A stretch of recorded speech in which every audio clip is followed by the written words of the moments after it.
Leafs Talk, JD Bunkus, and the return of Justin Bourne.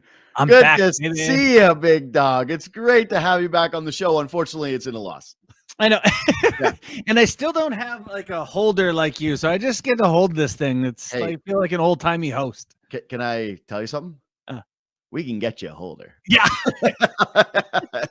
This is simple items. this is a fundamental you problem. This is a classic Bordy. Like, I bet you the odds of me asking our bosses to get you a mic holder are higher than you asking the bosses for a mic. I came on with no mic at all, and Luke was like, "Do you have a mic?" And I was like, "Oh, right, yes." Yeah, I guess I'll use the equipment that the company has provided me to do this program and others. I guess I will use it. Yeah, it is good to have you, buddy. Plenty of stuff to get to from this loss.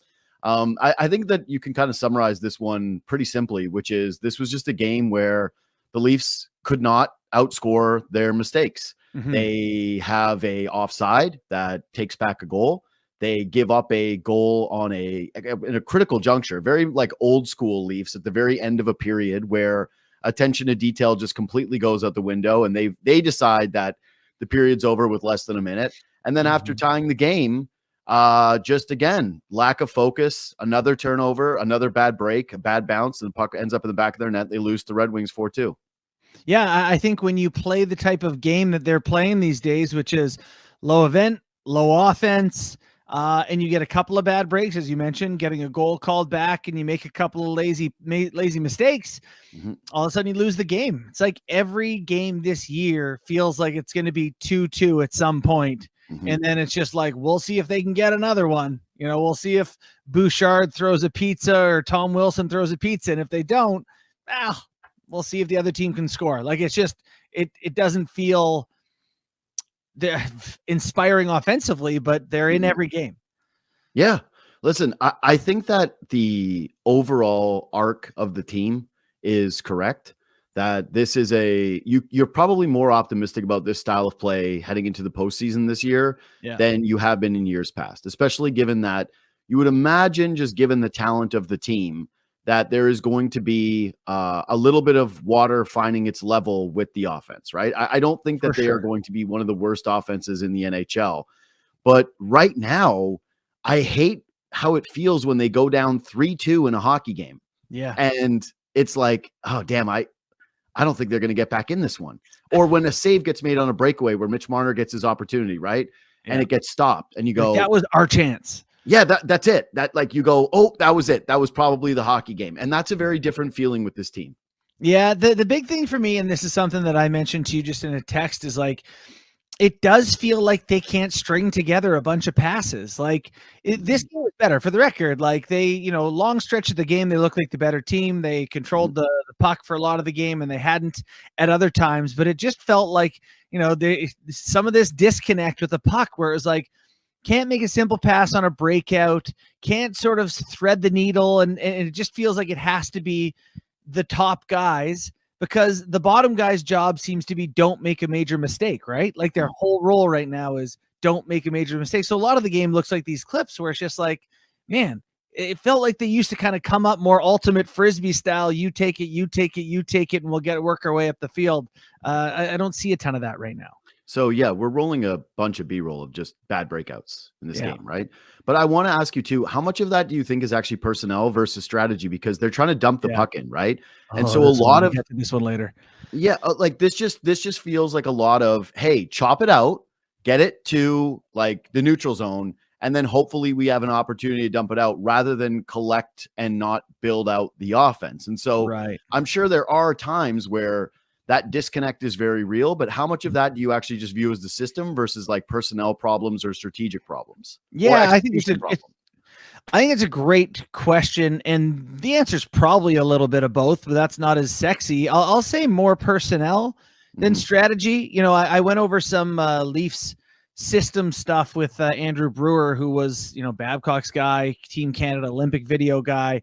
And we talked a bit about systems, this team versus Sheldon Keefe's teams. System-wise, they're not that different. They do dump it in a bit more, but they're not that different. It just feels like a lot of the guys they have right now, their job is, again, get it out.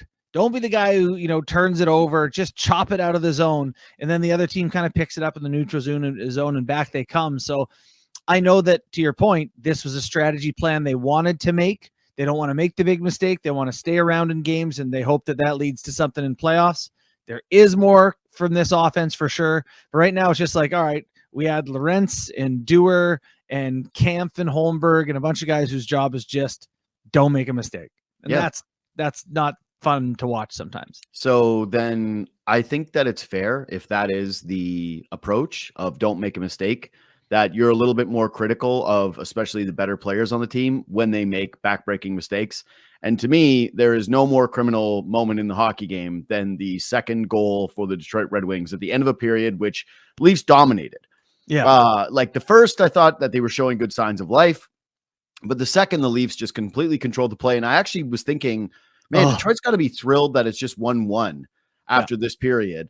And then this happens. Yeah. And I mean, I if there's another clip of this, Matthews' reaction to taking this pass, cool guy off the skate, and then he just keeps skating, no stop and start. Just a little after it hits the skate, it's not like, oh God, that got away from me. It's just like one hand, like, oh well, 30 seconds left, whatever, we'll probably get it back. And then they make a couple of plays and it's in your net, and it's like, it's one thing for me to be like, that's a bad play. You're the captain. You're the captain in a 1-1 game in the final minute on the road. Like, I text some people. I was like, does he party? Like, that looked like me when I used to like play hungover? Like, that was one. That one just was in my boots. What do I do? It's in my boots. Like, come on. Yeah, I hated that play, man. Yeah, it's a tough look, and especially the body language on the play is terrible. And like, you guys listen to me, I'm sure, like, defend Matthews to the death on Kipper and Bourne, because it's, I'm fighting an uphill battle at times, but it can't defend that. I was going to say, even in text privately, what is the number one troll move of McKee and I to you in our group chat? Is it about Marner? No, it's Matthews. It's whenever we're like, oh, Matthews, like the record of him when he's not in games, or whenever he goes through a slump, or whenever he makes a mistake, or whenever Marner is brilliant. We love to just kind of tease you with oh, Matthews this, and then it's like you won't even respond. No, you usually go. I do enough of that. Yeah, ghost protocol, because you don't have the energy to defend the player. But yeah, tonight, that's just a tough one. Like, again, if you're going to say the moments of the game that really cost them, I don't think that there's a worse moment than that one. But you want to go over the game winner for Detroit? Yeah, we can do that too. I want to ask you, do you think that Matthews moment was tied to the rest of his game? Do you think that looks like how he played, or do you think that was a bad moment? The Toronto Maple Leafs may be taking a new approach to salary management, which could directly impact Mitch Marner's contract negotiations. During Kyle Dubas' tenure as general manager, the team didn't hesitate to spend heavily, and this trend began with a 6-year extension signed by Marner in 2019. At the time, Marner's $10.9 million annual cap hit set the market for superstar wingers, surpassing comparable players like Mikko Rantanen of the Colorado Avalanche, who signed a 6-year deal with a $9.25 million annual cap hit. Now, however, times seem to be changing. TSN's Pierre LeBrun recently reported that the Maple Leafs have implemented an internal salary cap, aiming to ensure no player earns more than captain Auston Matthews, who signed a 4-year extension worth $13.25 million per season in August 2023. The team's primary concern revolves around Marner's agent, Darren Ferris, who, according to LeBrun, might push for a percentage of the total salary cap instead of a fixed dollar amount. This could result in Marner's cap hit exceeding Matthews' $13.25 million, conflicting with the Leafs' new financial strategy. Ferris is known for driving negotiations to the limit, often taking his clients to free agency. This raises fears that discussions between Marner and the Leafs could drag on until July 1st, giving Marner and his camp all the leverage in negotiations. Another complicating factor is the rising market.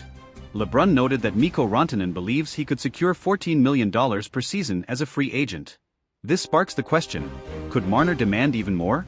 And would Ferris take that gamble, knowing the Leafs might opt to move on and sign another player? Marner has made it clear on multiple occasions that Toronto is where he wants to be.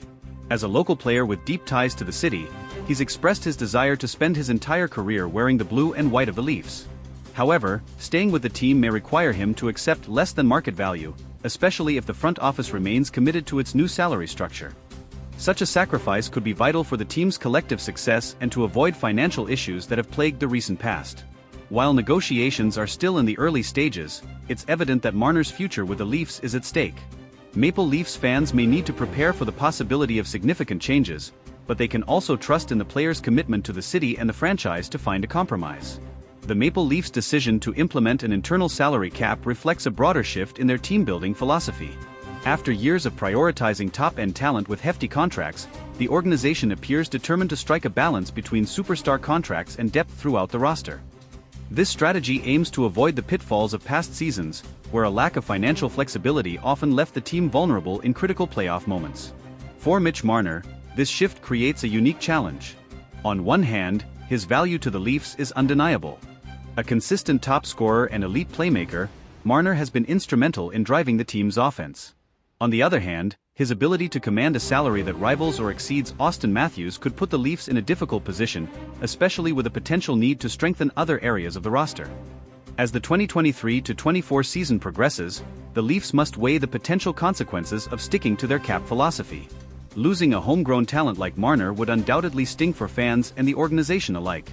However, allowing one player to dictate financial terms beyond the team's structure could hinder long-term success and force painful sacrifices elsewhere. Adding to the complexity is the looming free agency of William Nylander. If the Leafs are to stick to their internal salary cap, they may also face challenges in retaining Nylander, who could command a significant raise. Balancing contracts for both Marner and Nylander within the new framework could prove to be the ultimate test for Toronto's management team. Another factor at play is the team's ultimate goal, winning the Stanley Cup. While star players like Marner and Matthews are crucial, history has shown that depth and balanced rosters often prevail in the postseason.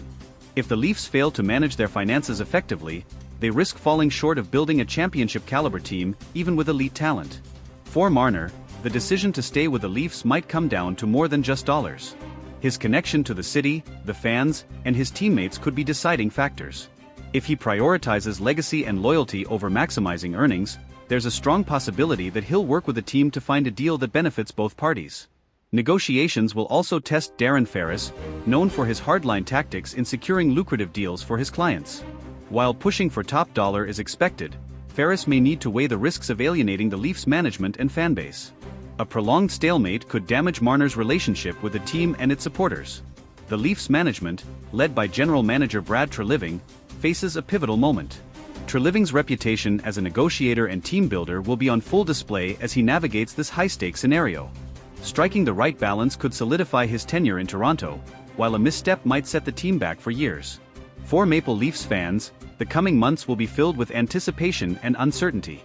Marner's future, along with the team's ability to stay competitive under financial constraints, will likely dominate conversations as the season unfolds. Supporters can only hope that the team's new approach leads to greater playoff success and, ultimately, the elusive championship. In the end, the outcome of these negotiations could redefine the Maple Leafs' identity for years to come. Whether it results in retaining Marner or reshaping the roster, the team's commitment to an internal salary cap signals a clear focus on long-term sustainability. Fans will be watching closely, hoping for a resolution that keeps the team's core intact and their championship dreams alive. As the negotiations with Mitch Marner progress, another layer of complexity is added by the external competition in the NHL market. Teams with more cap space and fewer restrictions could easily present lucrative offers to Marner if he reaches free agency. The Leafs are not only negotiating with Marner but also indirectly competing with other franchises willing to outbid them for his services. One example of this is Mikko Rantanen, whose potential $14 million value on the open market highlights the growing demand for elite wingers. If Rantanen secures such a deal, it could set a precedent that Marner's camp would use as leverage. The Leafs, however, must remain disciplined, as breaking their internal salary cap for Marner could lead to similar demands from other key players down the line. The looming specter of free agency means the Leafs have a limited window to strike a deal. If negotiations drag on into the off-season, the leverage shifts heavily in favor of Marner and his agent. Darren Ferris, known for his strategic patience, could use this to push for maximum value, putting even greater pressure on the Leafs management to make a decision. This scenario also places significant pressure on head coach Sheldon Keefe. Managing a team amid ongoing contract uncertainty can disrupt chemistry and focus. O'Keefe will need to ensure that the team remains united and focused on their performance, even as the media and fans speculate about Marner's future. Meanwhile, the Leafs core group, including Auston Matthews, Morgan Rielly, and John Tavares, will likely play a role in influencing Marner's decision. The camaraderie among the players and their collective drive for a championship could persuade Marner to accept a deal that aligns with the team's financial structure. On the flip side, the Leafs could explore contingency plans if a deal with Marner doesn't materialize. Trading Marner would be a bold move, but it could bring significant assets in return, potentially bolstering the team in areas like defense or secondary scoring. This option, while unpopular with fans, might be necessary to maintain roster balance. The timing of these decisions is also critical. With the trade deadline months away, the Leafs must assess whether keeping Marner without an extension risks losing him for nothing in free agency. A preemptive trade could avoid this scenario, but it would also signal a significant shift in the team's short-term goals. Fan sentiment will undoubtedly influence the team's approach. Marner is not just an exceptional player, he's a fan favorite and a symbol of homegrown talent succeeding in Toronto. Losing him could lead to backlash, especially if the team struggles in the aftermath of his departure. The broader NHL landscape also plays a role. As other teams navigate their own salary cap challenges, the Leafs can learn from their successes and failures. Organizations like the Tampa Bay Lightning and Vegas Golden Knights have shown the value of balancing star power with depth, offering a potential blueprint for Toronto's future.